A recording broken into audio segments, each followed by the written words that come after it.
Welcome friends to the one short series lectures of the chemistry of semester 4, and we are discussing about vicinal diol या vicinal glycols in previous lectures of one short series. Part 1 हमारा हो चुका है जिसमें हमने methods of preparations, introductions, नोमेनक्लेचर्स इस तरीके के जो भी टॉपिक्स हैं हमने कवर अप कर लिए हैं. यही हमने पढ़ा हुआ था. यू कैन सी हेयर ये सब हम पढ़ चुके हैं और हमने क्या क्या उस दिन पढ़ा था वो यहाँ पे मैं आपको दिखा दे रहा हूँ. सी these are the basic topics which are already has been done in previous lectures या yesterday. आज हमें पढ़ना है इनके केमिकल रिएक्शन. जो ये डायाओल्स होते हैं, जो ये स्ट्रक्चर आप देख रहे हो CH2OH CH2OH, इसे ग्लाइकोल भी कहते हैं, हमने बताया था. तो जो ये भी हम देख रहे हैं अब इसके हमको केमिकल रिएक्शन के बारे में स्टडी करनी है. ठीक है. ये किन किन कंपाउंड से रिएक्ट करेंगे या किन किन रिएजेंट से रिएक्ट करके क्या क्या प्रोडक्ट बनाएंगे और किन किन रिएक्शंस के मैकेनिज़्म इम्पोर्टेंट है ये भी हम डिस्कस करेंगे. जिस रिएक्शंस के मैकेनिज़्म इम्पोर्टेंट है उन रिएक्शंस के मैकेनिज़्म को हम डील करेंगे, उसको डिटेल में जाएंगे. और जिन रिएक्शन के मैकेनिज़्म नहीं, सिर्फ कंप्लीट द फॉलोइंग रिएक्शन ऐसा कुछ करके आता है एग्जाम में कि complete the following reactions, reactant दिया रहता है, हमें प्रोडक्ट बनाना होता है. तो ये कुछ ऐसे रिएक्शंस भी हमको मिलेंगे तो उसके सिर्फ हमको प्रोडक्ट जानने हैं, कैसे बन रहा है बस वो जानना है. मैकेनिज़्म पे हमको डिटेल में नहीं जाना है. मैकेनिज़्म वाले जो सवाल होंगे उनको हम डिटेल में जाएंगे तो उनकी कोई दिक्कत नहीं है. तो without wasting our times let's start the chemical reaction of vicinal glycol या डायहाइड्रिक अल्कोहल्स. तो पहले chemical reaction of vicinal glycol में जो पहली रिएक्शन है वो है रिएक्शन विथ एक्टिव मेटल्स. तो हमें रिएक्शंस करवाने हैं विसिनल ग्लाइकोल्स के एक्टिव मेटल से. मतलब हमारे पास CH2OH इथाइलिन ग्लाइकोल दिया रहेगा, हमें उसके हमें जो उसका रिएक्शन जो है वो एक्टिव मेटल के साथ करवाना है. और एक्टिव मेटल्स कहने का मतलब है कि हमारे पास सोडियम होगा, और ये सोडियम क्या होता है, एक्टिव मेटल्स कहलाए जाते हैं. तो इसी सोडियम के साथ हम रिएक्शन देखेंगे. तो विसिनल ग्लाइकोल, इसको हाईलाइट करते हैं, vicinal glycol reacts with active metals like sodium, forming mono and disodium salt with the liberation of H2 gas. ठीक. Vicinal glycols and dihydrate alcohols react with active metals like sodium, forming mono and diasodium salt. Mono और डायासोडियम salt बनाएंगे और H2 gas की liberation हो जाएगी. कैसे हो जाएगी इसको देखते हैं. और यहाँ पे कुछ चीज़ों के बारे में जानकारी होनी चाहिए कि देखिए टेम्परेचर जो है यहाँ पे 323 केल्विन का है, यानी 50 डिग्री का टेम्परेचर भी 50 डिग्री सेल्सियस का टेम्परेचर होना चाहिए और 50 डिग्री सेल्सियस इन केल्विन 323 के बराबर होता है. तो इतने टेम्परेचर पर सोडियम मेटल के साथ हम रिएक्शन करवाएंगे इथाइलिन ग्लाइकोल का. तो हमें कह रहे हैं कि मोनो एंड डायासोडियम सॉल्ट मिलेंगे. मोनो भी मिलेगा, डायासोडियम भी मिलेगा. तो कैसे मिलेगा इसके बारे में डिस्कशन करते हैं. चलिए तो इसको हम नेक्स्ट एक नए पेज पर करते हैं, ज़्यादा बेटर होगा. Insert page, blank. कलर आप बताइए क्या कर लें. कलर इस बार हम लेते हैं कुछ बढ़िया कलर लेते हैं. चलिए मान लीजिए ब्लू ही ले लेते हैं, क्या दिक्कत है. तो हमारे पास इथाइलिन ग्लाइकोल है. पहली रिएक्शन की बात कर रहे हैं एक्टिव मेटल के साथ, ध्यान दीजिएगा. रिएक्शन विथ एक्टिव मेटल, मान लीजिए सोडियम के साथ रिएक्शन कर रहे हैं. ज़रा देखिए क्या मिलेगा. हमारे पास इथाइलिन ग्लाइकोल है, इसे लिखते हैं. इथाइलिन ग्लाइकोल नहीं दिख रहा है, कलर चेंज. ठीक है, बेटर है कलर. चलो CH2OH और CH2OH दिया हुआ है, ये ग्लाइकोल दिया हुआ है और रिएक्शन करवा रहे हैं. ये रिएक्शन करवा रहे हैं, किससे रिएक्शन करवा रहे हैं, सोडियम से रिएक्शन करवा रहे हैं. और टेम्परेचर मैंने आपको बताया है कि 30 डिग्री सेल्सियस का होना चाहिए. 30 डिग्री सेल्सियस टेम्परेचर होना चाहिए। और क्या बताया मैंने कि केल्विन में इसको आप लिख सकते हो। और यहाँ से H2 रिलीज होगा, मतलब H2 गैस लिबरेट होगी, ये मैंने आपको बताया। तो कैसे होगी ये बहुत इंपॉर्टेंट है। तो यहाँ पे क्या होगा ज़रा देखें, H2 गैस रिलीज होने का मतलब क्या है। H2 गैस रिलीज होने का मतलब क्या है, यहाँ पे H2 तो रिलीज नहीं होगा, पहले हाफ ऑफ H2 रिलीज होगा, ठीक है। इसको मैं रफ करता हूँ पहले। यहाँ पे हाफ ऑफ H2 रिलीज होगा, नॉट H2 टोटल रिलीज होगा। जब ये इथाइलिन ग्लाइकोल सोडियम से रिएक्ट कर लेगा तो H2 टोटल में रिलीज होगा। तो हाफ ऑफ H2 मतलब ये 2 स्टेप में रिएक्शन होगी, ठीक है। कैसे होगी ये हम डिस्कस करते हैं। हाफ ऑफ H2 पहले रिलीज होगा, फिर नेक्स्ट में half of H2 gas release होगी, लिबरेट होगी, और टोटल में H2 गैस रिलीज होगी, ठीक है। तो देखिए सोडियम आएगा, सोडियम होता है Na+। और अगर आप यहाँ पे देख सकते हैं इस OH पे ध्यान दीजिए, पहले इस OH पे ध्यान दीजिए। तो ये OH में क्या है, इस OH में O पे नेगेटिव है, O पे नेगेटिव है। मतलब जैसे मान लीजिए अगर ये OH है, अगर ये O इलेक्ट्रॉन्स ले लेगा अपने तो O पे नेगेटिव आएगा, H पे प्लस आएगा। तो H+ यहाँ पे रिलीज हो जाएगा, ठीक है। H+ यहाँ पे रिलीज हो जाएगा, और ये Na जो है एक्टिव मेटल्स आके इस पे अटैक करेगा, ठीक है, आके इस पर अटैक करेगा। H+ रिलीज हुआ है टोटल, मतलब H2 रिलीज नहीं हुई है, H+ यहाँ पे रिलीज हुआ है। कहने का मतलब है कि हाफ ऑफ H2 रिलीज हुई है। यहाँ से हम कह सकते हैं कि हाफ ऑफ H2 जो गैस होती है उसका हाफ ऑफ पोर्शन रिलीज हो चुका है। तो यही हमें लिखना है प्रोडक्ट में, क्या लिखना है ये बहुत ज़रूरी है। इसको हाईलाइट कर लीजिए, यानी O पे Na+ आके जुड़ रहा है। इसको रफ करते हैं। नेक्स्ट O पे क्या जुड़ रहा है, Na+, तो CH2 एज इट इज़ रहेगा, O नेगेटिव और इसके साथ Na+ जुड़ जा रहा है। और नीचे वाला जो है वो एच डी सी है, उसमें कोई छेड़छाड़ी हमने नहीं की थी, CH2OH, ठीक। ये जो बना है देखिए, एक CH2 यानी एक कार्बन पे ऑक्सीजन के साथ Na+ जुड़ चुका है। इसका मतलब है कि मोनोसोडियम ग्लाइकोलेट की फॉर्मेशन हुई है। इसको बोलते हैं मोनोसोडियम ग्लाइकोलेट, इसको बोलते हैं हम मोनोसोडियम ग्लाइकोलेट। अगर हम इसी का दोबारा फिर से सोडियम लें और इस बार टेम्परेचर जो है हम करीबन 100 डिग्री सेल्सियस बढ़ा दें। अभी हमारा जो टेम्परेचर था वो 50 डिग्री सेल्सियस था, लेकिन जब हाई टेम्परेचर एक बार फिर से इसको हीट करते हैं एकदम हाई टेम्परेचर पे 160 डिग्री सेल्सियस के अराउंड, तो फिर से हाफ ऑफ H2 रिलीज होती है और सोडियम की ही प्रेजेंस में।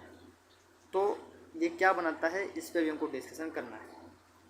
तो ये जो है, ये अभी जो हम ये मोनोसोडियम ग्लाइकोलेट बना हुआ है, मोनोसोडियम मतलब अभी एक ही सोडियम के जुड़ा हुआ है।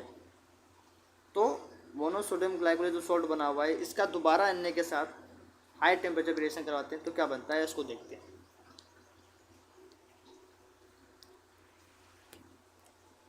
तुम्हारे पास क्या है, CH2 है और O नेगेटिव है, Na+ आके इस पर जुड़ गया है, और नीचे वाला जो था वो एज इट इज़ था, यानी CH2OH। अब क्या कह रहे हैं, अब कह रहे हैं कि दोबारा से सोडियम आएगा, Na।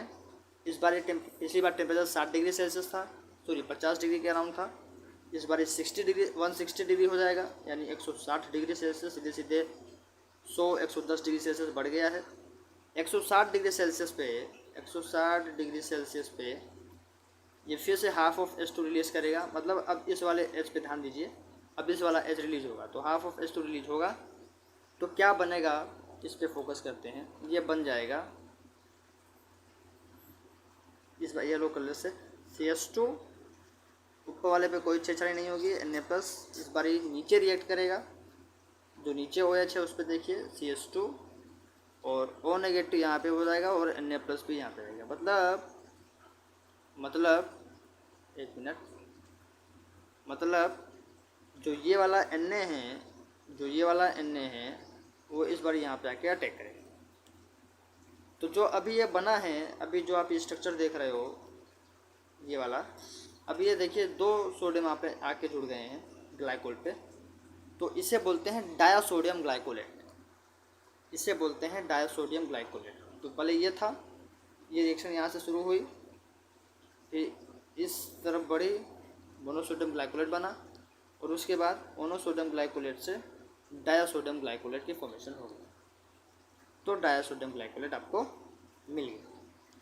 तो ये पहली रिएक्शन थी जब ग्लाइकोल से, इथाइलिन ग्लाइकोल से या डायहाइड्रिक अल्कोहल से, डायहाइड्रिक अल्कोहल से मतलब हम जनरली क्या पढ़ रहे हैं, हमने बताया था कि जनरली हम कंपैरेटिवली स्टडी किसके करेंगे डिटेल में, विस्ना ग्लाइकोल की। तो ग्लाइकोल जब एक्टिव मेटल सोडियम से रिएक्ट करेगा तो ये मोनोसोडियम और डायसोडियम सोल्ट की फॉर्मेशन करेगा, जहाँ पे H2 गैस रिलीज हो रही है। जैसे पहले हाफ ऑफ H2 रिलीज हुई यहाँ पर, और फिर हाफ ऑफ H2 रिलीज हुई यहाँ पर, तो टोटल H2 गैस रिलीज हो गई, टोटल जो है H2 गैस की रिलेशन हुई। ठीक, ओके, इसको आप लिख सकते हैं तो लिख लीजिएगा, बाकी नोट्स यहाँ पे अवेलेबल है, इससे आप ज़्यादा लिखेंगे तो बेटर है। अगली रिएक्शन है reaction with hydrogen halides. Hydrogen halide कहने का मतलब है कि HX, हैलाइड्स मतलब हेलोजेंस, तो HX के साथ रिएक्शन होगी। किसकी रिएक्शन होगी? ग्लाइकोल की रिएक्शन होगी। तो HX के साथ कैसे रिएक्शन होगी इस पर फोकस करते हैं। रिएक्शन विद हाइड्रोजन हैलाइड्स, पहले हम देखते हैं HCl से। HX में यानी X मतलब हेलोजेंस में हम पहले HCl की बात कर लेते हैं। अगर HCl के साथ रिएक्शन होगी तो क्या होगा? हमारे पास ग्लाइकोल है। अब यहाँ पे देखिए टेम्परेचर जो पहले वाले रिएक्शन पे जाइए, वहाँ पे हमें जो टेम्परेचर देखिए लर्न करने की ट्रिक है। अगर आपको मान लीजिए टेम्परेचर नहीं याद हो रहा है तो लर्न करने की ट्रिक है। एक्टिव मेटल सोडियम से जब रिएक्ट कर रहा था तो डायसोडियम बनने के लिए टेम्परेचर चाहिए था 160 डिग्री सेल्सियस। डायसोडियम सॉल्ट बनने के लिए टेम्परेचर चाहिए था 160 डिग्री सेल्सियस। सिमिलरली अगर आपको HX यानी HCl के साथ रिएक्शन करवाना है इथाइलिन ग्लाइकोल का, तो आपको इनिशियल टेम्परेचर कितना चाहिए? 160 डिग्री सेल्सियस। तो आप उससे रिलेट करके आप लर्न करने का एक ट्रिक बना सकते हैं। तो इथाइलिन ग्लाइकोल है, CH2H HCl, यहाँ से H2 रिलीज होगा। ठीक है, H2 कैसे रिलीज होगा आपको पता चल गया होगा। देखिए कैसे रिलीज होगा, यहाँ पे OH है, इसको जूम करते हैं ज़्यादा बेटर होगा, इसको रफ करते हैं, ध्यान से देखिएगा तो ज़्यादा बेटर होगा।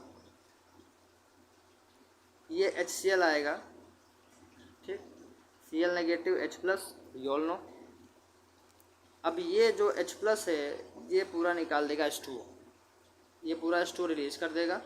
ठीक है, जब ये पूरा H2 रिलीज कर देगा, आप समझ नहीं पा रहे हैं, 1 मिनट रुक जाइए, अच्छे से समझाते हैं। जैसे मान लीजिए ऑक्सीजन ने ये बॉन्ड तोड़ा और O नेगेटिव पूरा बना लिया, यहाँ पे पूरा नेगेटिव चार्ज आ गया।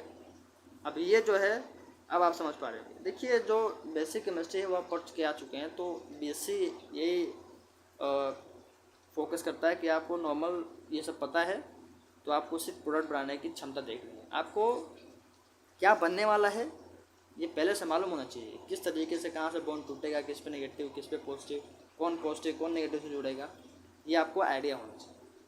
तो ये यहाँ पे H प्लस है, OH नेगेटिव है, ये H2 रिलीज़ कर देगा। सिमिलरली यहाँ पे रिलीज़ किया हुआ है 160 डिग्री सेल्सियस का इनिशियल टेम्परेचर यहाँ पे दिया हुआ है। अब यहाँ पे CH2 पे प्लस आ गया है, तो Cl नेगेटिव कहाँ पे जाके जुड़ेगा? इसी पे जाके जुड़ेगा। जब इसी पे जाके जुड़ना है तो देखिए क्या बन रहा है, CH2Cl बन रहा है।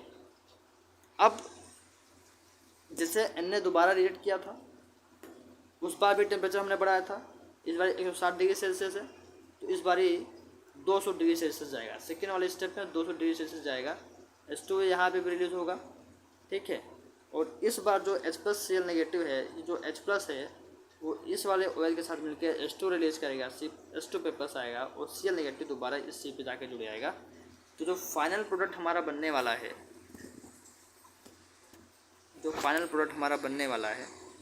वो बनने वाला है CH2Cl CH2Cl।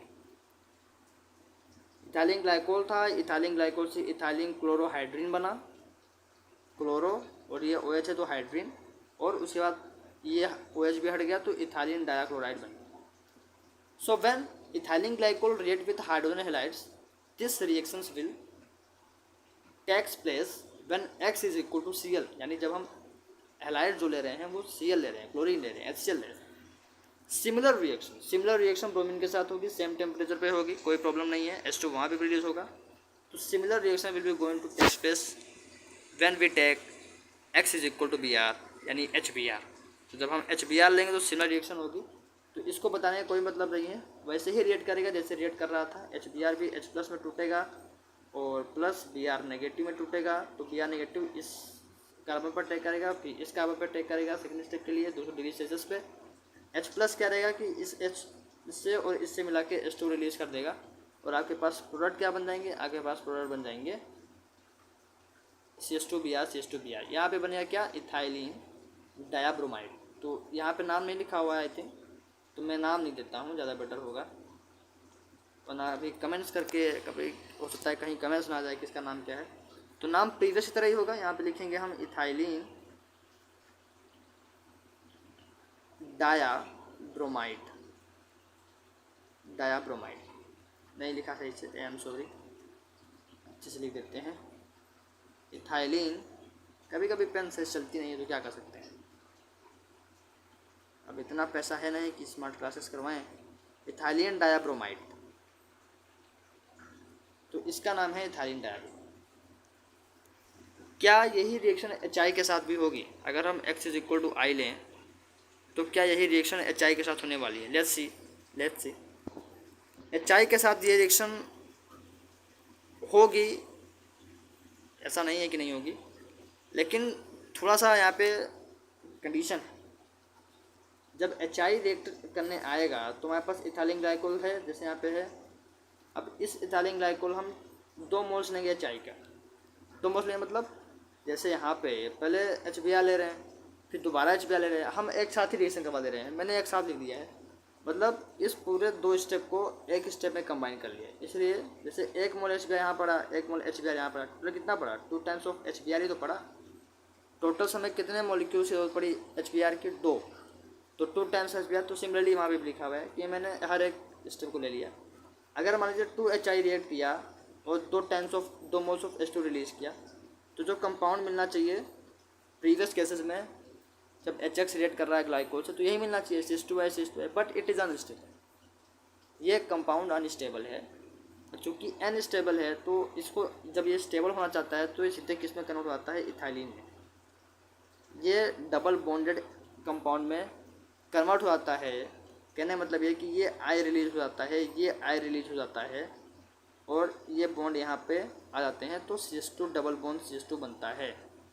CH2 double bond CH2 बनता है और I2 क्या हो गया, I2 is going in air. I2 हो गया फुर, I2 तोता की तरफ फुर हो गया। तो ये चूँकि अनस्टेबल है तो स्टेबल होने के लिए, मतलब अनस्टेबल है तो नहीं स्टेबल हो पाएगा इस स्टेट में, तो ये इथाइलिन में कन्वर्ट हो जाता है। कहने का मतलब ये। तो I think I am clear. तो ये 2 रिएक्शंस थी HX के साथ ग्लाइकोल की और पहली एक्टिव मेटल सोडियम के साथ। अब फॉस्फोरस ट्राइहैलाइड्स अगर PI3 के साथ रिएक्शन करवाएं तो क्या हो, HX के साथ रिएक्शन करवाए, HCl के साथ करवाए, HBr के साथ करवाए, PI3 के साथ करवाएंगे तो ज़रा देखो कमाल की बात होती है कि ये रिएक्शन रटना बहुत आसान है। अभी अगर आपको ये वाली रिएक्शन लर्न हो गई है HI के साथ कि CH2I बनेगा अनस्टेबल है, इथाइलिन में कन्वर्ट हो जाएगा, सेम रिएक्शन इज हेयर। मतलब रिएक्शन विथ PI3 और reaction with HI is not very different, they are same. कैसे, ज़रा देखो, PI3 के साथ ग्लाइकोल, यहाँ पे ग्लाइकोल लिखना भूल गया, PI3 के साथ ग्लाइकोल का रिएक्शन होगा, तो PI3 हमने ले लिया, ठीक है। तो जब PI3 ले लिया तो हमारे पास जो कंपाउंड बनेगा वो ये बनेगा, मतलब CH2I बनेगा। और हमने कह दिया है कि CH2I अनस्टेबल है, यहाँ से फिर से I2 रिलीज हो जाएगा और बन के जाएगा इथाइलिन, यानी फिर से CH2 डबल बॉन्ड CH2 बन जाएगा और I2 रिलीज हो जाएगा। और कुछ और भी चीज़ें हैं, जैसे यहाँ से रिलीज क्या होना चाहिए,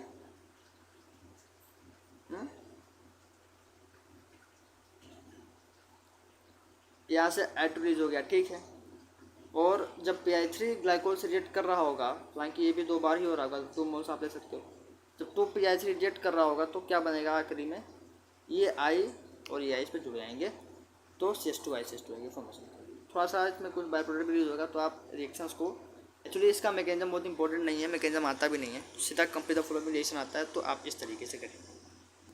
अब सिमिलर कंडीशन क्या PbR3 के लिए भी यूज़ होगी, लेकिन हाँ CH2Y अनस्टेबल है, बट CH2Br तो अनस्टेबल नहीं है। तो PbR3 के साथ जब रिएक्शन होगा, तो PbR3 के साथ रिएक्शन होगा तो CH2Br और CH2Br की फॉर्मेशन होगी, यानी इथाइलियन डायब्रोमाइड की रिएक्शन, इथाइलियन डायब्रोमाइड की फॉर्मेशन हो जाएगी। PbR3 आएगा, ग्लाइकोल के साथ रिएक्ट करेगा, ये OH की जगह Br आ जाएगा, ये OH एटेजिस, फिर हम PbR3 लेंगे और फिर ब्रोमीन यहाँ पे आएगा और इस OH की जगह भी Br आ जाएगा, तो एक Br यहाँ पे, एक Br यहाँ पे, इथाइलियन डायब्रोमाइड बन गया। चौथी रिएक्शन है reaction with nitric acid. Nitric acid क्या होता है आप सभी को पता होगा। नाइट्रिक एसिड होता है HNO3, काफ़ी स्ट्रॉन्ग एसिड होता है HNO3, इसे कहते हैं नाइट्रिक एसिड। लैब में आपने इसको देखा होगा, फेमिलियर है, काफ़ी रिएक्शंस में ये हेल्प करता है, reaction with nitric acid. Nitric acid का काम क्या है, with a mixture of concentrated लेना है नाइट्रिक एसिड और कंसनट्रेटेड लेना है सल्फ्यूरिक एसिड H2SO4। तो नाइट्रिक एसिड भी कंसनट्रेटेड लेना है और H2SO4 भी कंसनट्रेटेड लेना है। जब हम इन दोनों का मिक्सचर लेते हैं तो इथाइलिन डाइनाइट्रेट की फॉर्मेशन होती है। जब ये दोनों का मिक्सचर ग्लाइकोल से रिएक्ट करेगा, मतलब concentrated HNO3 plus concentrated H2SO4 जब रिएक्ट करेंगे इथाइलिन ग्लाइकोल से, then they will form ethylene dinitrate. कैसे फॉर्म करेंगे, जैसे इथाइलिन ग्लाइकोल दिया हुआ है, 2HNO3 ले लिया हमने और H2SO4 यानी HNO3 और H2SO4 का मिक्सचर लिया, तो बना क्या, बना ये कि ज़रा देखो, ये H2O रिलीज हो जाएगा, ठीक है, ये H यहाँ पे आ गए हैं और 2 ऑक्सीजन की जरूरत पड़नी है, तो ये इनका मिक्सचर लिया है, तो यहाँ से 2 ऑक्सीजन हमको मिल ही जाएंगे, कोई दिक्कत नहीं है। जैसे यहाँ से 2 NO2 मिलेगा, ठीक, NO2 मिल जाएगा। और जब ये CH2OH है और CH2OH है, तो यहाँ से जब H2O रिलीज होगा, यानी 2H2O हम रिलीज़ कर दिए, तो CH2O के साथ क्या हुआ कि H प्लस और NO2 या NO3 का जो रिएजेंट होता है, एक्टिव जो स्पीसीज होती है वो HNO3 क्या होती है, NO2 नेगेटिव, ये होती है ना। तो एक्टिव स्पीसीज NO2 है, तो ये जाके उस पर जुड़ जाएगा, O पे जुड़ जाएगा। तो बनेगा क्या, बनेगा ये कि CH2ONO2 और CH2ONO2 और CH2ONO2 और CH2ONO2 कुछ और नहीं, इसे कोई इथाइलियन डाइनाइट्रेट कहते हैं, इसी को ही इथाइलियन डाइनाइट्रेट कहते हैं। तो जब HNO3 और H2SO4 की प्रेजेंस में ग्लाइकोल की रिएक्शन होगी, तो ये कुछ इस तरीके का फॉर्मेशन होगा और H2O भी में देखने को मिलेगा। अगले रिएक्शन पे बढ़ते हैं। अच्छा, अभी जितने भी मैंने रिएक्शंस बताए इनकी मैकेनिज्म बहुत इंपॉर्टेंट नहीं है, कहाँ कहाँ से बॉन्ड टूटा है वो मैंने थोड़ा बहुत को आइडिया दे दिया। ऊपर वाली मैकेनिज्म, ये पूरी मैकेनिज्म की बात तो नहीं है, लेकिन कैसे हो रहा है ये इसको कोशिश करते हैं। 5वीं रिएक्शन है reaction with monocarboxylic acid. Monocarboxylic acid का मतलब क्या है, मोनोकार्बोक्स मतलब एक ही कार्बोक्सिलिक एसिड होना चाहिए, COOH। जैसे मान लीजिए ये CO कार्बोक्सिलिक एसिड का ग्रुप है, तुमने मोनोकार्बोक्सिल ले लिया, CH3COOH ले लिया, ठीक है। अगर हम ऐसा ले लेते तो कैसा ले लेते, ऐसा। अगर हम कुछ इस तरीके का लेते, मतलब CH3COH ले लिया, मान लीजिए कुछ ऐसा ले लिया CH3COOH, ठीक। तो यहाँ पे भी कार्बोक्सिलिक एसिड, यहाँ पे भी कार्बोक्सिलिक, तो ये डाई कार्बोक्सिलिक एसिड है, हमें मोनोकार्बोक्सिलिक है, हमको मतलब एक ही कार्बोक्सिलिक एसिड वाला ग्रुप चाहिए। तो इस बात का भी हमें ध्यान देना, तो हमें मोनोकार्बोक्सिलिक एसिड लेना था, तो हम मोनोकार्बोक्सिलिक एसिड का रिएक्शन किसके साथ करवा देंगे, ग्लाइकोल के साथ रिएक्शन करवाएंगे। लेकिन हाँ, एक कैटलिस्ट की ज़रूरत पड़ेगी, जिसका नाम है H2SO4। इसको हम और थोड़ा जूम करते हैं। इथाइलिन ग्लाइकोल हमने ले लिया है, अब एक कैटलिस्ट की जरूरत पड़ेगी जिसका नाम है H2SO4। ऐसे कैटलिस्ट में स्मॉल अमाउंट, बहुत ही कम अमाउंट में लेना है, भर भर के नहीं ले लेना है, सिंगल ड्रॉप या इसमें भी 2 to 3 ड्रॉप्स। लेकिन हाँ, स्मॉल अमाउंट में हमको H2SO4 लेना है। यहाँ से भी H2O रिलीज होता है, CH3COOH की प्रेजेंस में यहाँ से H2O रिलीज होता है। तो बनता क्या है? बनता ये है कि CH2O, देखिए ये कुछ ऐसा हो जाएगा, ये वाला H भी बाहर जाएगा, ये वाला H बाहर, और नेक्स्ट में जब फिर हम CH3COH और H2O से खोल लेंगे फिर से H2 रिलीज होगा। तो मतलब फिर से यहाँ पे देखिए OH अभी तो नहीं गया है, लेकिन यहाँ से भी H चला जाएगा। तो ये CH2O यहाँ पे है, यहाँ पे भी CH2O आखिर में बचेगा ही। तो CH2O के साथ CO CH3 जुड़ जाता है, और CH2O के साथ यहाँ पे भी क्या है, जैसे यहाँ पे जुड़ा हुआ है CH3 जुड़ा। तो पहली बारी में तो जब CH3COOH लेंगे और H2O से खोल लेंगे, पहली बारी में लेंगे तो जो हमारे पास प्रोडक्ट बनेगा वो बनेगा ग्लाइकोल मोनोएसिटेट, मतलब एक ही बार एसिटेट ग्रुप जुड़ा हुआ है। और जब दोबारा CH3COOH और H2O से वो प्रेजेंस में रिएक्शन करवाएंगे तो इस OH पे भी हट के COCH3 जुड़ जाता है ऑक्सीजन के साथ, तो ये होता है ग्लाइकोल डाइएसिटेट। पहले बना मोनोएसिटेट, फिर बना डाइएसिटेट। तो ये कार्बोक्सिलिक एसिड के साथ रिएक्शन हुई। अब हम रिएक्शन करवाएंगे कार्बोनिल कंपाउंड के साथ। कार्बोनिल कंपाउंड मतलब एल्डिहाइड एंड कीटोन। इनकी क्या कहानी है, इसको पहले हमारा काफ़ी इंपॉर्टेंट ये टॉपिक हो सकता है। रिएक्शंस विथ कार्बोनिल कंपाउंड, ठीक है। तो इसमें क्या करना है, glycols reacts with aldehyde and ketones. Glycol react करेंगे एल्डिहाइड और कीटोन के साथ इन प्रेजेंस ऑफ फिर टोलुइन सल्फोनिक एसिड। फिर टोलुइन सल्फोनिक एसिड, आप स्ट्रक्चर देख लीजिए। फिर टोलुइन सल्फोनिक एसिड का स्ट्रक्चर ये होता है, फिर टोलुइन सल्फोनिक एसिड का स्ट्रक्चर ये होता है SO3H, उसके बाद ये बेंजीन का ग्रुप, फिर दूसरे छोर पे CH3। तो जब फिर टोलुइन सल्फोनिक एसिड के प्रेजेंस में ग्लाइकोल एल्डिहाइड और कीटोन के साथ रिएक्ट करेगा तो क्या देगा, साइक्लिक एसिटल और कीटल्स की फॉर्मेशन होगी। और इसी रिएक्शन को इस रिएक्शन का मतलब यूज़ क्या है, इस रिएक्शन का यूज है to protect carbonyl group. Carbonyl group को प्रोटेक्ट करना। कार्बोनिल ग्रुप मतलब यही एल्डिहाइड वाले, कीटोन वाले, C डबल बॉन्ड हो, CHO, ठीक है। इस तरीके के ग्रुप को प्रोटेक्ट करने के लिए ये रिएक्शन की फॉर्मेशन की जाती है, ठीक है। तो कैसे होती है ये रिएक्शन, इस बात को समझने की बहुत ज़रूरत है। तो ये रिएक्शन कैसे होती है, जैसे हमारे पास ग्लाइकोल है, इथाइलिन ग्लाइकोल है, हमने एल्डिहाइड ले लिया, फिर टोलुइन सल्फोनिक एसिड लिया और हीट किया। फिर टोलुइन सल्फोनिक एसिड की प्रेजेंस होनी चाहिए। तो होगा क्या, होगा ये कि ये देखिए H2 रिलीज होगा। कैसे H2 रिलीज होगा, ये बॉन्ड टूटेगा और ये कुछ इस तरीके से आप दे सकते हैं, ये हमने यहाँ पे H2 को रिलीज कर दिया। जब H2 रिलीज हो गया तो ये CH2O के साथ ये वाला कंपाउंड आके जुड़ जाएगा, और फिर इससे CH2O के साथ ये वाला कंपाउंड आके जुड़ जाएगा। तो एक साइक्लिक का थोड़ा सा स्ट्रक्चर बनेगा। H2 रिलीज हो गया और साइक्लिक स्ट्रक्चर बना है CH2OCHR। इसी को बोलते हैं साइक्लिक एसिटल। एक्चुअली एसिटल कीटल आप कुछ भी बोल सकते हैं। जैसे मान लीजिए अगर कीटोन के साथ रिएक्शन करवाते हैं और फिर वहाँ पे भी साइक्लिक स्ट्रक्चर की फॉर्मेशन होगी, तो उसको भी आप एसिटल का नाम दे सकते हैं। IUPAC ने क्या इसमें कहा हुआ है कि आप एसिटल प्रयोग करें या कीटल प्रयोग करें, दोनों एक ही बात होती है। तो ऐसे कोई वो नहीं है, तो आप एसिटल की जगह कीटल भी लिख सकते हैं और कीटल की जगह एसिटल भी लिख सकते हैं, ये वहाँ पे है, ठीक है। तो IUPAC ने ये इजाज़त दी। तो साइक्लिक एसिटल की फॉर्मेशन यहाँ पे हुई है और एक साइक्लिक कंपाउंड देखने को मिला।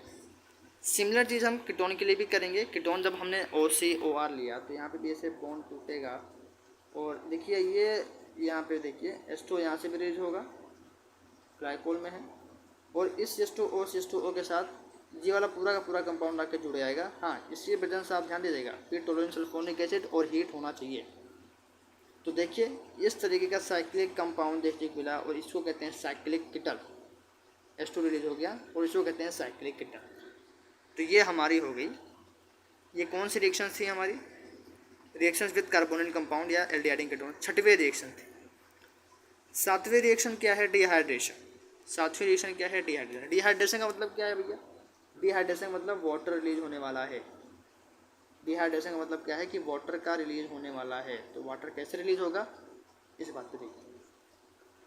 देन हीटेड अलोन, जब हम ग्लाइकोल को अकेले हीट कर देंगे 500 डिग्री सेल्सियस पे तो वाटर रिलीज हो जाएगा। और इथाइलिन ऑक्साइड, यानी इथाइलिन ऑक्साइड मैंने अभी पिछले लेक्चर में इसको बताया था कि जब आप इसका रिएक्शन ऑक्सीजन के प्रेजेंस में करवाते हैं तो आपको इपॉक्साइड की फॉर्मेशन हो जाती है।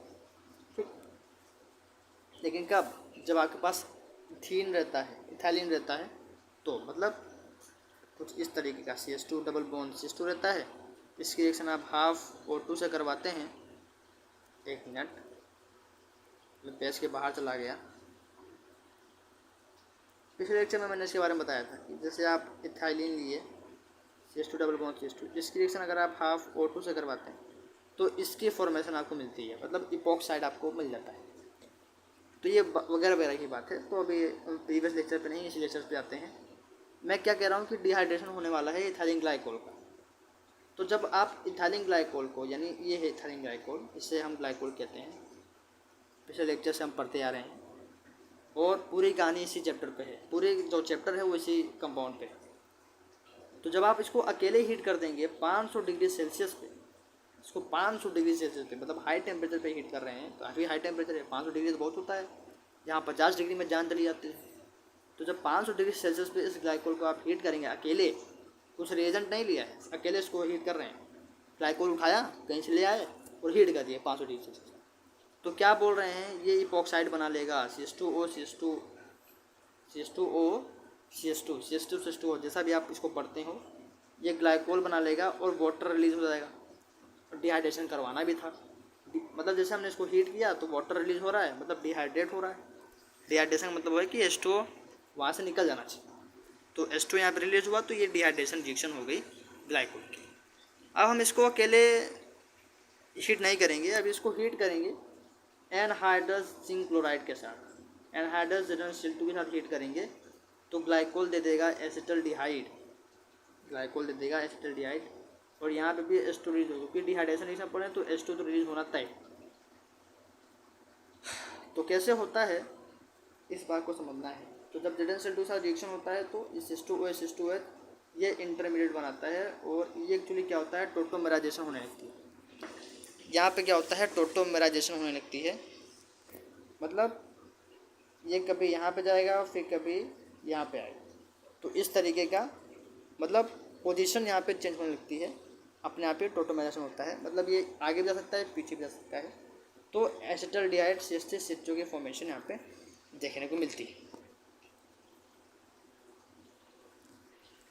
अब तीसरा है कि जब इसको हम कंसनट्रेटेड फॉस्फोरिक एसिड के साथ रिएक्ट करवाएंगे, सबसे पहले अकेले हीट करवाया, फिर Zn2 के साथ हीट करवाया, अब हम कंसनट्रेटेड फॉस्फोरिक एसिड ले रहे हैं और उसके साथ हीट करवा रहे हैं, तो ये डाया इथाइलिन ग्लाइकोल की फॉर्मेशन करेगा, ये डाया इथाइलिन ग्लाइकोल की फॉर्मेशन करेगा। तो ये हमने ले लिया CH2OH CH2OH और फिर से CH2OH CH2OH, मतलब 2 इसके मोल्स लिए हुए हैं ग्लाइकोल के, और ये हमारे पास है कंसनट्रेटेड फॉस्फोरिक एसिड, ये कंसनट्रेटेड है, इस बात का ध्यान दीजिएगा। ये कंसनट्रेटेड फॉस्फोरिक एसिड है। जब हम 2 मोल्स इससे रिएक्ट करवाते हैं तो ये बनता है, क्या बनता है, यहाँ से H2 रिलीज हो जाएगा, मतलब ये देखिए ये हमने H2 को रिलीज़ कर दिया, बचेगा यहाँ पे सिर्फ O, तो ये बन जाएगा और CH2OH एज इट इज़ ये वाला, और फिर ये वाला भी CH2OH एज इट इज़, और ये कुल मिला के जब H2 रिलीज हो गया तो ये इससे जुड़ गया। एक मिनट अच्छे से बताता हूँ, इसको रफ करो फिर अच्छे से बताता हूँ, नहीं समझ पा रहे होंगे आप। देखिए अभी इन सब की मैकेनिज्म इतनी इंपॉर्टेंट नहीं है, सीधा सीधा सिर्फ रिएक्शन ही आएगा, ज़्यादातर सवाल पूछे भी जाते हैं ग्लाइकोल से, बट हाँ मैकेनिज्म का सवाल आ सकता है, जैसे पिनाकोल पिनाकोलोन रिएरेंजमेंट, अभी ये बताएंगे वो क्या होता है, उससे भी आता है। तो देखिए यहाँ से H2 का एक यहाँ पर रिलीज होगा, यानी डिहाइड्रेशन करवाना है तो H2 रिलीज हो जाएगा। अब ये CH2OH वाला यहाँ पे लिखा हुआ है, ये CH2OH वाला यहाँ पे लिखा हुआ है, ये O देखिए बच गया, ये O जो है, ये जो O है, ये जो O है वो इससे जुड़ जाएगा, मतलब ये इस कार्बन से जुड़ जाएगा, तो ये बना लेगा CH2OH और CH2OH। तो ये डाया इथाइलिन ग्लाइकोल होता है, ये डाया इथाइलिन ग्लाइकोल होता है जब हम फॉस्फोरिक एसिड यानी कंसनट्रेटेड फॉस्फोरिक एसिड के साथ ग्लाइकोल का रिएक्शन करवाएंगे। एक और रिएक्शन है जब आप सिमिलर मतलब वही उठा लीजिए दोबारा रिएक्टेंट और ग्लाइकोल को हीट करिए आप कंसनट्रेटेड H2SO4, यानी आप कंसनट्रेटेड सल्फ्यूरिक एसिड के साथ रिएक्ट करवा रहे हैं तो डाइऑक्सीजन देते हैं। पहले कंसनट्रेटेड फॉस्फोरिक एसिड के साथ करवा रहे हैं H3PO4, अब H2SO4 के साथ रिएक्ट करवा रहे हैं, हीट कर रहे हैं, हीट सभी में कर रहे हैं, ध्यान दीजिएगा। तो जो बनने वाला है वो कमाल का चीज़ बनने वाला है, ये बनने वाला है डाइऑक्सीजन। ये इस तरीके का कंपाउंड बनेगा, मतलब H2 रिलीज होगा, एक H2 यहाँ से रिलीज होगा और एक H2 यहाँ से रिलीज होगा, ठीक है। तो ये वाला O जो है और जो ये वाला O है ये यहाँ से सीधे सीधे से जुड़ जाएंगे तो इथालीन 1,4 डाइऑक्सीजन इसको कहते हैं, इसकी फॉर्मेशन हो जाएगी। तो ये थी हमारी आई थिंक 6वीं रिएक्शन थी, 7वीं रिएक्शन थी। ये 7वीं रिएक्शन थी इथाइलिन ग्लाइकोल की, जिसका नाम था डिहाइड्रेशन। अब बहुत इंपॉर्टेंट है और आने वाले जितनी भी रिएक्शन है अब इंपॉर्टेंट ही होंगी। अगली रिएक्शन है ऑक्सीडेशन रिएक्शन। ये 100 सीरीज़ का पार्ट 2 है, ध्यान दीजिएगा। पार्ट 1 में हमने काफ़ी कुछ पढ़ लिया है। ऑक्सीडेशन रिएक्शन में क्या है ज़रा देखो। ऑक्सीडेशन मतलब ऑक्सीडेशन की प्रेजेंस होगी। ऑक्सीडेशन रिएक्शन मतलब ऑक्सीडेशन की प्रेजेंस होगी। तो जब नाइट्रिक एसिड पहला रिएक्शन देखते हैं। व्हेन नाइट्रिक एसिड और alkaline potassium permanganate is used as oxidising agent. Oxidation में ऑक्सीडेशन तो होगी, लेकिन ऑक्सीडाइजिंग एजेंट का भी हम ऑक्सीडाइजिंग रिएजेंट का भी यूज़ करेंगे। जैसे ऑक्सीडाइजिंग रिएजेंट में HNO3 आता है, नाइट्रिक एसिड, या अल्कलाइन पोटेशियम परमैंगनेट भी यूज़ कर सकते हैं। जब ये दोनों रिएजेंट को हम यूज़ करेंगे तो कुछ फॉलोइंग प्रोडक्ट्स आर ऑब्टेन। कौन कौन से प्रोडक्ट ऑब्टेन होंगे? ये ग्लाइकोल है, इसका ऑक्सीडेशन करवा दिया है। तो जब ऑक्सीडेशन करवाया है, ठीक है, जब ऑक्सीडेशन करवाया है तो यहाँ पे बना है ग्लाइकोल्डिहाइड, ठीक है, ग्लाइकोल्डिहाइड का यहाँ पे बन गया ग्लाइकोल्डिहाइड, ठीक है। यानी यहाँ पे H2O रिलीज हुआ होगा, ठीक है। ये ग्लाइकोल्डिहाइड अब दोबारा इसको यही रिएक्शन को दोबारा मतलब 1 मिनट, ग्लाइकोल्डिहाइड यहाँ पे ऑक्सीडेशन के थ्रू बन गया।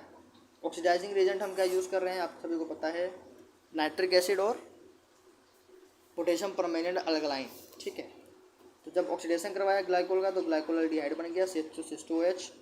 फिर ऑक्सीडेशन करवाया तो COOH और CH2OH, मतलब जो CHO ऊपर जो एलियाटिक ग्रुप था वो कार्बोक्सिलिक ग्रुप बन गया, ठीक, कार्बोक्सिलिक एसिड वाला ग्रुप बन गया। तो COOH CH2OH इसको कहते हैं ग्लाइकोलिक एसिड। फिर से रिएक्शन करवाएंगे तो जो नीचे वाला अल्कोहल है वो अब एल्डिहाइडिक ग्रुप में चेंज हो गया, तो इसको कहते हैं ग्लाइऑक्सैलिक एसिड। मतलब जो ऊपर कार्बोक्सिलिक एसिड वाला ग्रुप हो और नीचे हो एल्डिहाइड वाला, तो इसको कहते हैं ग्लाइऑक्सैलिक एसिड। और फिर से एक ऑक्सीडेशन करवाएंगे, मतलब ये रिएक्शन होगी अगर ऑक्सीडेशन के प्रेजेंस में, ऑक्सीजन के प्रेजेंस में आगे और कंटिन्यू होगी तो आखिरी में जो फॉर्मेशन, आखिरी में जो प्रोडक्ट बनेगा वो बनेगा ऑक्सैलिक एसिड, यानी COOH। ये आखिरी प्रोडक्ट है जो फॉर्म।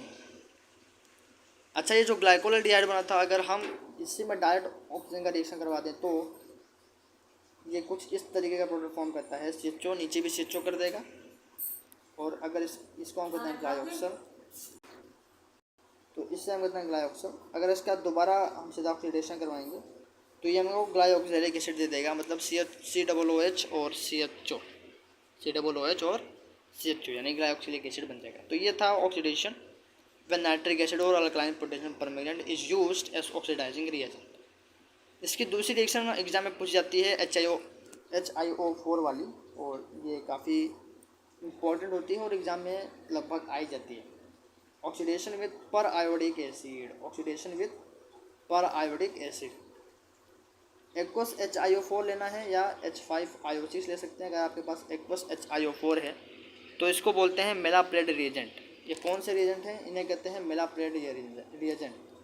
इसको आप हाईलाइट कर लीजिए, इसको कहते हैं मेलाप्रेड रिएजेंट, ठीक, इसको कहते हैं मेलाप्रेड रिएजेंट। अच्छा, HiO4 की जो एक्टिव स्पीशीज है वो है H4IO6 नेगेटिव।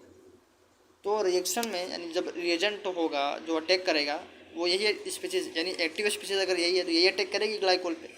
ग्लाइकोल दिया हुआ सी है, ग्लाइकोल है, तो ग्लाइकोल पे कौन सी स्पीशीज अटैक करेगी रिएजेंट की?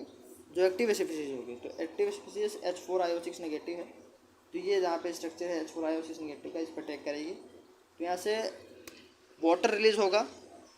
ठीक है, वाटर रिलीज होगा कहने का मतलब क्या है, आई डबल बॉन्ड हो, ये देखिए ओ एच यहाँ पे एच इट इज़ है, सी हेयर, ये O H H it is है, O negative H it is है, I double bond O H it is है, H2O रिलीज हो रहा है, H2O रिलीज हो रहा है, मतलब ये समझना है H2O कैसे रिलीज हो रहा है।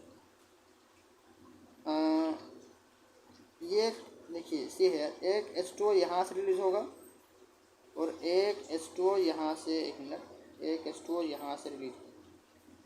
अब आप देख पा रहे होंगे एक H2O यहाँ से रिलीज हो गया है और एक H2O यहाँ से रिलीज हो गया, तो कार्बन के साथ सीधे ये वाला पूरा का पूरा कंपाउंड, कार्बन इसको हाईलाइट करके ज़्यादा बेटर होगा, तो कार्बन के साथ ये वाला पूरा का पूरा कंपाउंड, ये वाला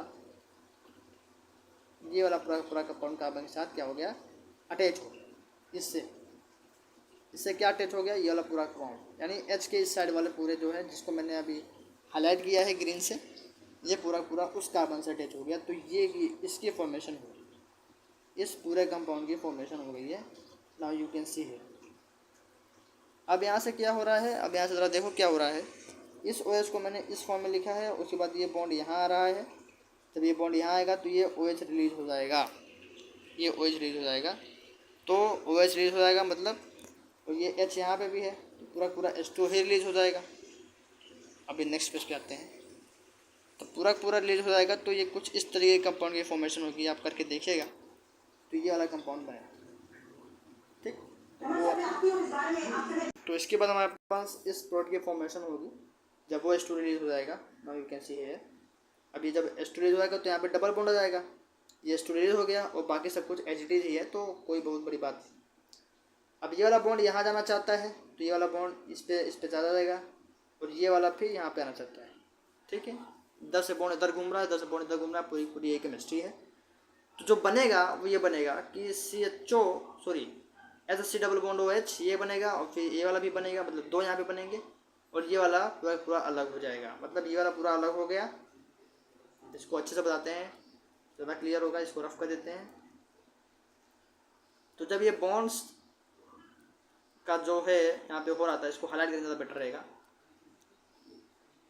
तो क्या बना जरा देखो, एक तो ये अलग हो गया, ये वाला पूरा अलग हो गया। ठीक है, इसको मैंने अलग कलर से बता दिया। एक तो ये वाला पूरा का पूरा अलग हो गया। ठीक, आई डबल बॉन्ड हो और O नेगेटिव। एक क्या अलग हुआ है, एक अलग होगा C डबल बॉन्ड हो CH। ठीक है, देखिए ये वाला, एक मिनट, ये वाला बॉन्ड यहाँ आ रहा है तो डबल बॉन्ड बन रहा है और यहाँ पे 2 H है, तो इसको हम लिख सकते हैं CH यहाँ पे और ऑक्सीजन के साथ बन रहा है डबल बॉन्ड, तो डबल बॉन्ड O। ठीक है, तो ये बन रहा है, आप यहाँ से देख सकते हैं, कोई बहुत बड़ी बात नहीं है। तो ये बन रहा है, तो एक रिलीज हो जाएगा यहाँ पे बन जाएगा CH, एक मिनट, यहाँ पे बन जाएगा, क्या हो रहा है ये पेन के साथ, यहाँ पे बन जाएगा CH double bond OH। Similarly अब देखिए यहाँ पे क्या हो रहा है, कि ये वाला जो बॉन्ड है यहाँ पे डबल बॉन्ड बना रहा है, तो सेम कंपाउंड यहाँ से भी अलग हो जाएगा, और यहाँ पे बन जाएगा फिर से वही वाला जो ऊपर बनेगा, HC डबल बॉन्ड OH। तो ये हमारा हो गया प्रीवियस रिएक्शन जो थी, ये रिएक्शन क्या थी, para आयोडिक रिएक्शन थी, जब ग्लाइकोल रिएक्ट करेगा para आयोडिक एसिड के साथ। ठीक, तीसरा ऑक्सीडेशन हम करवा रहे हैं लेड टेट्राएसिटेट से रिएक्शन करवा रहे हैं। और लेड टेट्राएसिटेट होता क्या है, लेड टेट्राएसिटेट ये होता है, 1 acetate, 2 acetate, 3 acetate, 4 acetate, tetraacetate हो गया, और यहाँ पे लेड, सिमिलर रिएक्शंस हैं, वही है। फिर से देखिए कहाँ पे क्या जुड़ेगा, बस ये आपको पता होना चाहिए, बाकी सब कुछ तो आप समझ जाओगे, बाकी सब कुछ क्लियर कट है। 260COOH, 2 मोल 60COOH यानी एसिटिक एसिड के रिलीज होंगे। तो 260COOH कहाँ से रिलीज होगा, ज़रा देखो, ये CH2O, पहले आप देखो, ये CH2O तो नहीं आएगा, ये CH2O अभी एसिडिक है। ठीक है, एक मिनट चेक कर लेते हैं, ज़्यादा बेटर होगा। ये पी बी यहाँ पे हम ले रहे हैं और पी बी के साथ ओ है, पी बी के साथ ओ है, 2CH3COOH रिलीज हो रहा है। बाकी OCO CH3 as it is है। देखिए यहाँ पे इसको देखिए, OCO CH3 वाला एज इट इज़ है, ये वाला भी एज इट इज़ है। CH3COO, अब देखो मैं ध्यान से देखो मैं क्या बोल रहा हूँ, बहुत इंपॉर्टेंट है, इसको रिएक्शन काफ़ी ईजी है, समझ जाओगे, कोई दिक्कत नहीं है। एक ये जो COOCH3 देखिए, ये वाले OCO CH3 ये वाला जो एसिटेट है, इस पर नज़र डालिए, किस पे नज़र डालिए, एक मिनट इसको रफ करता हूँ। ये वाला जो है, एक मिनट, ये वाला एजिटीज है, पीबी भी अपनी जगह एजिटीज है, ये वाला भी एजिटीज है, ठीक। इस वाले एजिटेट और इस वाले एजिटेट पर नज़र डालिए, और यहाँ पे भी कुछ नज़र आपको डालने को मैं कह रहा हूँ। यहाँ पे 2 मोल CH3COOH रिलीज होंगे, ठीक। तो CH3 यहाँ पे है, CH3CO, ठीक है, और CH3CO यहाँ पे भी है। किसी कमी है अभी, CH3CO एक OH, यानी इसके साथ एक OH जाएगा और इसके साथ एक OH जाएगा, ठीक है। यानी ये पूरा पूरा OH इसके साथ चला गया और ये पूरा पूरा OH इसके साथ चला गया, तो CH3COOH के 2 मोल यहाँ रिलीज हो गए। और जब ये चला गया तो देखिए यहाँ पे O बचा है, कलर चेंज, यहाँ पे बच्चा है O और यहाँ पे बच्चा है O, पी भी एजिटिज है, सी वाला भी पूरा एजिटिज है। ये पूरा का पूरा जितना ये बचा है इस कार्बन से जुड़ जाएगा, ये जो ऑक्सीजन है इन सब कार्बन से जुड़ जाएंगे। तो बनाएंगे क्या, ये बनाएंगे ये, ठीक है। अब आप समझिए, इसके बाद वही है, अब ये बॉन्ड यहाँ जाएगा, फिर ये मतलब डबल बॉन्ड की फॉर्मेशन यहाँ से फिश होने वाली है। तो क्या रिलीज हो जाएगा, ये बात ध्यान देने वाली है। तो यहाँ से रिलीज हो जाएगा CH, ये HCHO रिलीज हो जाएगा, ठीक है, फॉर्मल्डिहाइड रिलीज हो जाएगा। और फिर से वही, ऊपर से भी रिलीज होगा तो नीचे से भी रिलीज होगा, क्योंकि ऊपर भी डबल बॉन्ड बनना है, नीचे भी डबल बॉन्ड बनेगा, और ये एक अलग से रिलीज होगा। मतलब जो पिछली रिएक्शन आपने पर आयोडिक एसिड की देखी है, सेम टू सेम रिएक्शन है। किस तरीके से कौन अलग हो रहा है वो बिल्कुल सिमिलर टू प्रीवियस रिएक्शन है। अगर आपको पिछली रिएक्शन समझ में आ गई तो ये रिएक्शन भी समझ में आ जाएगी। लगभग 47-48 मिनट हो गए इस लेक्चर को। एक बहुत इंपॉर्टेंट रिएक्शन दे रही है जिसका नाम है पिनाकोल पिनाकोलोन रीअरेंजमेंट। हालांकि ये जो रिएक्शन है ये हमारे YouTube channel STS point classes पे ऑलरेडी अवेलेबल है, अगर आप चाहें तो वहाँ से देख सकते हैं। बट अब चूँकि चलिए बता देते हैं, वरना बोलेंगे कि एक छोड़ दिया, जब 1 शॉट बना रहे थे तो पूरा बनाना चाहिए था, एक क्यों छोड़ दिया। चलिए नहीं छोड़ते, बनाते। Pinacol pinacolone rearrangement. अब पिनाकोल के बारे में आपको पूरी जानकारी है। पिनाकोल को कहते हैं 2,3-डायामेथिल 2,3-ब्यूटेन-डायोल, इसको हम कहते हैं पिनाकोल। और इसका स्ट्रक्चर हम ऑलरेडी डिस्कस कर चुके हैं। इसका स्ट्रक्चर होता है ये, this is the structure of pinacol, this is the structure of pinacol. यानी दूसरे वाले कार्बन और तीसरे वाले कार्बन पे OH जुड़े हुए हैं 2 ठो, और बाकी जो जिस 2 कार्बन पे OH जुड़े हुए हैं वो सारे कार्बन्स क्या हैं, मेथिल ग्रुप से अटैच। तो जब हम इस पिनाकोल को, जब 1,2,3-डायामेथिल 2,3-ब्यूटेन-डायोल pinacol is heated with concentrated H2SO4, जब हम H2SO4 कंसनट्रेटेड सल्फ्यूरिक एसिड के प्रेजेंस में इसको हीट करेंगे तो it undergoes dehydration with molecular rearrangement. इसके अंदर मोलिकुलर रीअरेंजमेंट होता है, और एक्चुअली इसे वो कहते हैं हम पिनाकोलोन रीअरेंजमेंट।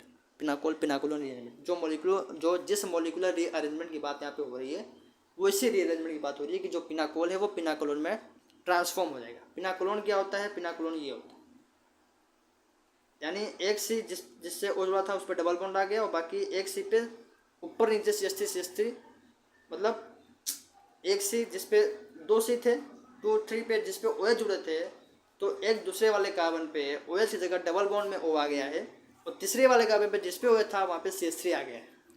ये कैसे आ गया है, यहाँ पे मोलिकुलर रीअरेंजमेंट हुआ है, तो यहाँ पे डिहाइड्रेशन भी होगा और H2SO4 ओवर हीट की प्रेजेंस रहेगी, H2O यानी डिहाइड्रेशन होगा, तो हमारे पास ये पिनाकोलोन बनेगा। कैसे बनेगा इसकी स्टडी हमें करनी है।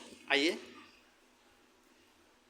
पहले इसके मैकेनिज्म के बारे में जानेंगे। अच्छा, एक और चीज़ है, इसको नोट कर लीजिए। Many other substituted vicinal diols are known to undergo similar acid catalyse rearrangement. अगर आपको कोई और भी सब्स्टिट्यूटेड विस्नल डायोल मिलते हैं, जैसे अभी तो इथाइलिन ग्लाइकोल की बात कर रहा हूँ, अगर कोई और विस्नल डायोल्स हैं ठीक है, कोई और सब्स्टिट्यूटेड है, जैसे मान लीजिए यहाँ पे CH3 सब्स्टिट्यूटेड है, सब्स्टिट्यूटेड ग्रुप क्या है यहाँ पे CH3, अगर C6H5 मिलता है, ठीक है, C6H5 बेंजिल ग्रुप मिलता है, ठीक है, बेंजिल ग्रुप मिलता है, तो उसके लिए भी सेम रीअरेंजमेंट होने वाला है, ठीक है, यहाँ पे लिखा हुआ है to undergo similar acid catalyse rearrangement.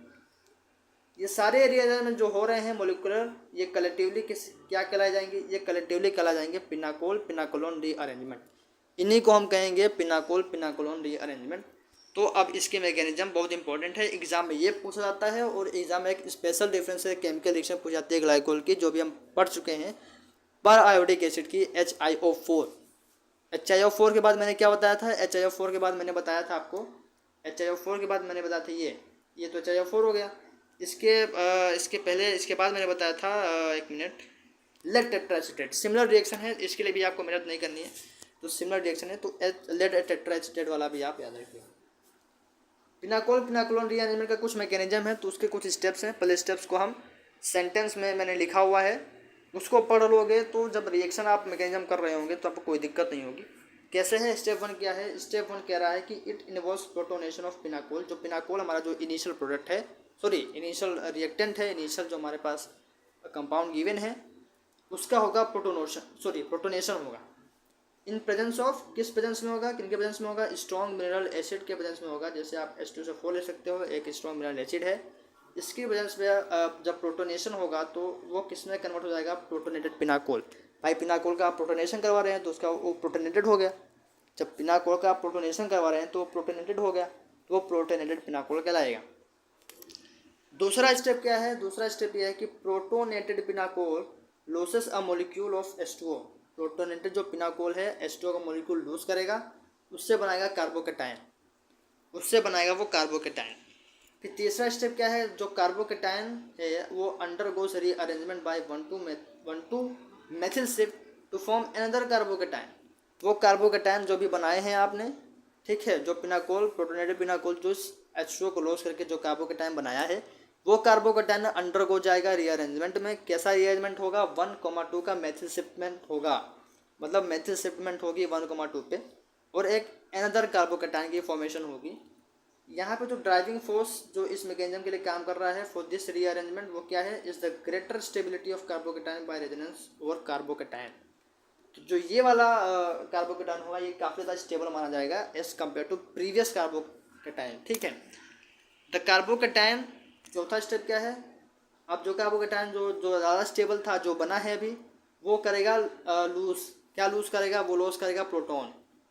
जैसे ही वो प्रोटॉन को लॉस करेगा, प्रोटॉन मतलब H+ को लॉस करेगा, तो वो पिनाकोलोन की फॉर्मेशन यानी पिनाकोलोन इल्ड करेगा, पिनाकोलोन एज द फाइनल प्रोडक्ट वो देगा। तो इस तरीके से होगा। तो स्टेप क्या है, पिनाकोल दिया हुआ है, पिनाकोल को प्रोटोनेटेड करवाना है, प्रोटोनेशन करवाना है। उससे क्या रहेगा कि जो प्रोटोनेटेड पिनाकोल रहेगा H2 को रिलीज करके क्या करेगा, एक कार्बोकेटायन बनाएगा। अब ये जो कार्बोकेटायन बनाएगा, यहाँ पे इस कार्बोकेटायन में 1,3 की मेथिल शिफ्टमेंट होगी। ये जो मेथिल शिफ्टमेंट होगी ये ज़्यादा स्टेबिलिटी का कार्बोकेटायन बनाएगा, तो पिछले एज कम्पेयर टू पिछले वाला से ज़्यादा स्टेबल है, तो ये इसलिए अरेंजमेंट होता है ये वाला। और इस जो कार्बोकेटायन जो फाइनल हमने मोर स्टेबल वाला बनाया है 1,3 मेथिल शिफ्ट करके, ये H+ को लूज करके पिनाकोलोन की इल्ड करेगा, पिनाकोलोन इल्ड करेगा, या पिनाकोलोन का जो हमको चाहिए था पिनाकोलोन वो दे देगा। तो पिनाकोल से पिनाकोलोन रीअरेंजमेंट इस तरीके से होता है, ये स्टेप्स है। तो अब सब कुछ है, अब सब कुछ यहाँ पे केमिस्ट्री यानी कंपाउंड के रूप में यहाँ पे लिखा हुआ है, स्ट्रक्चर के रूप में सब लिखना है, प्रोटोनेशन करवाना है।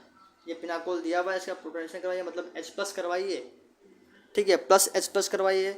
ये वापस भी जा सकता है, ये रिवर्सिबल रिएक्शन हो सकती है।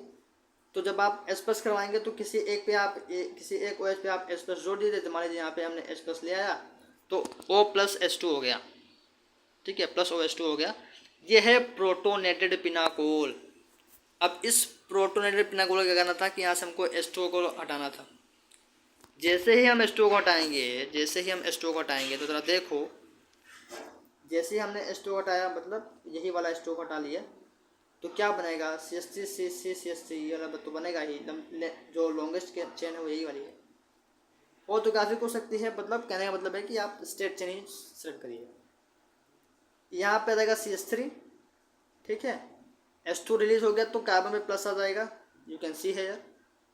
और बाकी सब कुछ तो एच डी है, ठीक है, बाकी सब कुछ एच डी है, बस H2 रिलीज हो गया तो कार्बन पे प्लस आएगा। अब देखिए 1,2 का मेथिल शिफ्टमेंट होगा, ठीक है। 2 वाली पोजीशन ये है, यहाँ पे देखिए मेथिल दिया हुआ है, तो ये वाला जो मेथिल है ये पूरा पूरा यहाँ पे जाके शिफ्ट हो जाएगा। जिस कार्बन पे प्लस है, जहाँ से H2 रिलीज हुआ है, उस कार्बन पे जाके ये पूरा पूरा मेथिल शिफ्ट हो जाएगा। तो इसको कहते हैं 1,2 मेथिल शिफ्ट। इससे बनेगा क्या, यू कैन सी हेयर। जब ये चला जाएगा, ये सेकेंड वाला मेथिल उस पर चला जाएगा जिस कार्बन पे प्लस है, जहाँ से H2 रिलीज हुआ था, तो ये वाले कार्बन पे, सेकेंड वाले कार्बन पे प्लस चार्ज आ जाएगा। तो क्या बनेगा, CH3, सेकेंड वाले कार्बन पे प्लस आ गया, देखिए यहाँ पे CH3 अटैच हो गया, ऑलरेडी CH3 था यहाँ पे, और एक CH3 यहाँ पे, और यहाँ पे OH था। इस OH को मैंने इस तरीके से लिखा हुआ है। अब ये जो O पे लोन पेयर्स है वो यहाँ पे आके इस बॉन्ड पे आएंगे, और इससे क्या होगा जरा देखो, ये इस तरीके से देखिए, ये मतलब आगे भी जा सकता है, पीछे भी जा सकता है, ये दोबारा है, मतलब ये अगर ये ऑक्सीजन जो है लोन पे यहाँ पे दे रहा है तो ये ले भी सकता है वापस वाली रिएक्शन। तो बाकी सब कुछ एच है। जब ये ऑक्सीजन लोन पे यहाँ पे देगा तो यहाँ पे डबल बॉन्ड आ जाएगा, तो यहाँ पे वही दिखाया, यहाँ पे डबल बॉन्ड आ जाएगा। एक लोन पे हट जाएगा, एक ऑक्सीजन ने लोन पे दिया है, यहाँ पे ऑक्सीजन पे प्लस आ जाएगा, तो यहीं पे लिखा हुआ है कि ऑक्सीजन पे प्लस आ गया। अब इस प्लस को हटाने के लिए ऑक्सीजन हाइड्रोजन से लिया हुआ बॉन्ड ले लेगा, यानी जो इलेक्ट्रॉन यहाँ पे हैं वो ये ले लेगा, तो यू कैन सी हेयर, ये O+ जो है H से इलेक्ट्रॉन ले लेगा, H रिलीज हो जाएगा, ठीक है। और यही तो करना था, 1,3 मेथिल शिफ्टमेंट किया, तो जो कार्बोकेटाइन बना ये स्टेबल है। अब ये स्टेबल कार्बोकेटाइन क्या करेगा, H+ लूज करेगा, H+ लूज कर दिया, यानी अब जो बनने वाला है वो कुछ और नहीं, पिनाकोलोन बनने वाला है। तो जैसे ही H+ लूज करेगा, हमारे पास ये स्ट्रक्चर बन जाएगा, इसे हम कहते हैं pinacol. So this is pinacolone rearrangement. इस पे वीडियो ऑलरेडी अवेलेबल है, आप जाके वहाँ से चेकअप कर सकते हैं। स्टीरियोकेमिस्ट्री काफ़ी आसान है, स्टीरियोकेमिस्ट्री की बात कर लेते हैं। चलिए, this rearrangement is an intramolecular process. ये एक रीअरेंजमेंट जो है इंट्रामोलिकुलर प्रोसेस है। दैट इज द माइग्रेटिंग जो मेथिल ग्रुप है वो अपने आप को ही अटैच कर लेता है itself to the positive carbon before separating from its original position. इससे पहले कि ओरिजिनल पोजीशन से सेपरेट हो, वो पहले ही अटैच हो जाता है। कैसे हो जाता है, जैसे हमारे पास ये था, मैं पूरा नहीं बना रहा हूँ, ये 2 पे जो मेथिल है, ज़रा देखो क्या होगा, क्या इस तरीके का बॉन्ड फॉर्मेशन होने लगेगा, बताइए, क्या इस तरीके के बॉन्ड फॉर्मेशन होगी। जैसे मान लीजिए किसी पे भी बॉन्ड तोड़ लीजिए, मान लीजिए इस तरफ हमने बॉन्ड तोड़ा, तो इस पर पार्शियल नेगेटिव चार्ज आ जाएगा, इस वाले कार्बन पे पार्शियल पॉजिटिव चार्ज आ जाएगा, ठीक है। यहाँ पे पॉजिटिव है तो अब ये इससे भी जुड़ेगा, ये इससे भी जुड़ा रहेगा इस वाले कार्बन से, तो कुछ इस तरीके का स्ट्रक्चर बनेगा। तो वही बात हो रहा है, तो इस तरीके से वो अटैच हो जाता है। तो हमको आगे जाके ऐसे कंपाउंड देखने को मिल जाते हैं, यानी कार्बोकेटाइन्स देखने को मिलता है। तो जैसे ही यहाँ पे था, यहाँ पे आ गया, तो इस पे प्लस आ गया, और अब ये इस पे करेगा तो यहाँ पे डबल बॉन्ड आएगा, तो इस पे प्लस आएगा। तो जो ये वाला कार्बोकेटाइन है, ये इस वाले कार्बोकेटाइन से ज़्यादा स्टेबल है, ठीक है। 1,3 मेथिल शिफ्टमेंट से जो कार्बोकेटाइन बना था, वो ये वाला जो कार्बोकेटाइन है, ये वाला इससे ज़्यादा स्टेबल है, ठीक है, ये वाला उससे ज़्यादा स्टेबल है। तो यही सब थ्योरेटिकली मैकेनिज्म में लिखा हुआ था। अनसिमेट्रिकल सब्स्टिट्यूटेड ग्लाइकोल अगर ले लिया तो out of the 2 OH groups the parts which produce a more stable carbocation. तो यहाँ पे भी सिमिलर रिएक्शंस होने वाली हैं। इस रिएक्शंस को आप देख लीजिएगा, यहाँ पे फेनिल लिया है और मेथिल लिया है, दोनों मतलब अनसिमेट्रिकल लिया हुआ। तो मेथिल माइग्रेशन यहाँ पे भी होगा क्या, यहाँ पे नहीं होगा क्या, यहाँ पे भी होगा। मेथिल माइग्रेशन यहाँ पे भी होगा, और ये सारी रिएक्शंस यहाँ पे परफॉर्म होंगी। और यहाँ आप देख सकते हो, यहाँ पे पिनाकोलोन बना हुआ है, ठीक है। फिर ये वही है, सब कुछ दिया हुआ है, आप इसको लेस चेक आउट कर सकते हैं। इस रिएक्शन को आप घर पे बैठ के ट्राई करिएगा, काफ़ी ईजी है, कोई दिक्कत नहीं है। और उसके बाद उस पर स्टेबिलिटी की बात ये है कि सेकेंड वाला स्टेबल है कि फर्स्ट वाला स्टेबल है। तो पहला वाला ज़्यादा स्टेबल है। आप पहला वाला स्टेबल क्यों है चेक करिएगा घर पे बैठ के। पहला वाला कौन सा, ये सेकंड वाला है, ये सेकंड वाला है और ये फर्स्ट वाला है। यहाँ पे करना कुछ नहीं है, पहले हम इस वाले OH पे कर रहे हैं और फिर हम इस वाले OH पे कर रहे हैं। तो पहला वाला कह रहे हैं जो कह रहे हैं कि जो सेकंड वाले कार्बन पे OH है वो वाला ज़्यादा स्टेबल बना रहा है पिनाकुलोन, ठीक है, या जो इसका जो कार्बोकेटाइन बन रहा है ज़्यादा स्टेबल है, या जो पिनाकुलोन बन रहा है ज़्यादा स्टेबल है एज़ कम्पेयर टू जो थर्ड वाले कार्बन पे OH है उससे। तो ये आप घर बता के ट्राई करेंगे कि ऐसा क्यों हो रहा है, किस तरीके का सेटलमेंट हो रहा है, माइग्रेशन हो रहा है, क्या इफेक्ट लग रहा है जिससे पहला वाला ज़्यादा स्टेबल है कम्पेयर टू सेकेंड, ठीक है। तो कभी ट्राई करिएगा, नहीं आएगा तो कमेंट करिएगा, हमें इसके बारे में भी एक्सप्लेनेशन कर। 1 सीरीज है, लेक्चर लंबा हो गया, करीबन 1 घंटे हो गए हैं, तो मैं सोच रहा हूँ कि इसको एंड किया जाए। अब यहाँ पे देखिए एक कुछ रिंग कॉन्ट्रैक्शन और रिंग एक्सपेंशन की बात कही जा रही है। अब आप इसे काफ़ी इजीली समझ सकते हो, रिंग कंपाउंड दिए हुए हैं, अगर आपको नहीं समझ में आएगा तो हम इसके बारे में भी बताएंगे। माइग्रेशन ऑफ अ बॉन्ड में आल्सो अकर, माइग्रेशन हो सकता है बॉन्ड का occur in this arrangement where by ring expansion और रिंग कॉन्ट्रैक्शन रिएक्शन में टेक प्लेस। बॉन्ड का भी माइग्रेशन हो सकता है। अभी क्या रहा था कि अभी सिर्फ हम ग्रुप का माइग्रेशन कर रहे हैं, जैसे मैथिल ग्रुप का माइग्रेशन कर दिया, मैथिल ग्रुप का माइग्रेशन कर रहे थे CH3 का, ये सेकेंड वाला CH3 थर्ड पे आ रहा था, यही अभी तक हम ग्रुप का ही माइग्रेशन कर रहे थे मैथिल ग्रुप का। बॉन्ड माइग्रेट कर सकता है, कह रहे हैं कि बॉन्ड माइग्रेट कर सकता है, बॉन्ड में आल्सो माइग्रेट, बॉन्ड में आल्सो कर एज अ माइग्रेशन, और इससे भी रीअरेंजमेंट होगा, और जब इससे जो रीअरेंजमेंट होगा इससे रिंग एक्सपेंड कर सकती है या कॉन्ट्रैक्ट कर सकती है, दो हो सकता है, दो पॉसिबिलिटीज़ बन सकती है। अब जैसे यहाँ पे देखिए, ये देखिए, ये हमारे पास दिया हुआ है, ये यहाँ पे एक रिंग है और यहाँ पे OH है, यहाँ पे OH है, ये वाला कार्बन पे C6H5 फिनाइल वाला और ये PH वाला, ठीक है, फेनिल वाले ग्रुप जुड़े हुए हैं। ये वाले कार्बन ज़्यादा स्टेबल है, ठीक है, तो इस पर हम जाएंगे। क्यों स्टेबल है, जब आप पिछला वाला रिएक्शन कर जो अभी मैंने कहा कि पहला वाला ज़्यादा स्टेबल है सेकेंड वाले से, पिछले वाले सेगमेंट में, तो उससे आपको क्लैरिटी हो जाएगी कि क्यों मैं ऐसा कह पा रहा हूँ। तो क्या होगा, फिर से वही है, यहाँ से बेंजील कार्बोकेटाइन की फॉर्मेशन होगी जो ज़्यादा स्टेबल होगा, तो ये वाला कार्बन ज़्यादा स्टेबल है, तो यहाँ से बेंजील कार्बोकेटाइन की फॉर्मेशन होगी जो ज़्यादा स्टेबल होगी। फिर क्या होगा, ये O जो है, ये OH है, ये इलेक्ट्रॉन यहाँ पे देगा, तो यहाँ से ये प्लस हट जाएगा चार्ज और यहाँ पे डबल बॉन्ड आ जाएगा, यहाँ पे आ जाएगा डबल बॉन्ड, और C6H5 और C6H5 एज इट इज यहाँ पे ऐसे जुड़ जाएंगे। अब यहाँ से H+ रिलीज करेगा, जैसे ही H+ रिलीज करेगा, यही काम ही है, H+ रिलीज करेगा, तो जैसे ही H+ रिलीज करेगा तो यहाँ से H रिलीज हो जाएगा, इस OH+ से H रिलीज हो जाएगा, तो ये वाला कंपाउंड देखने मिल जाएगा। और आप देख सकते हैं पहले 1 2 3 4 5 का था।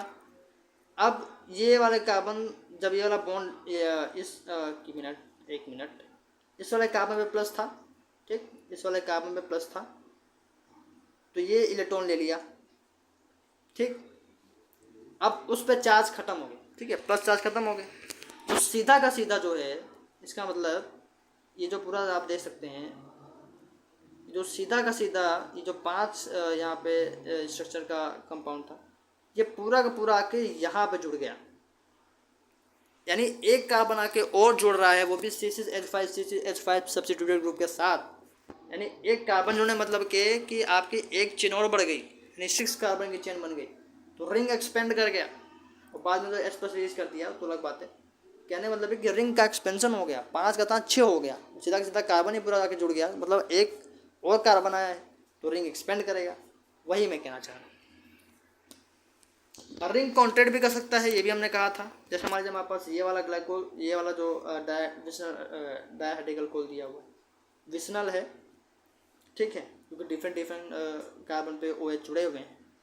H+ दीजिए, हीट करिए, वही है, तो आप इस OH पे फोकस करिए, ठीक है, समझ रहे हैं, तो ये पूरा रिलीज हो जाएगा H2 के फॉर्म, ठीक, इस पे आ जाएगा प्लस, यहाँ पे प्लस आ जाएगा। अब ये वाला है,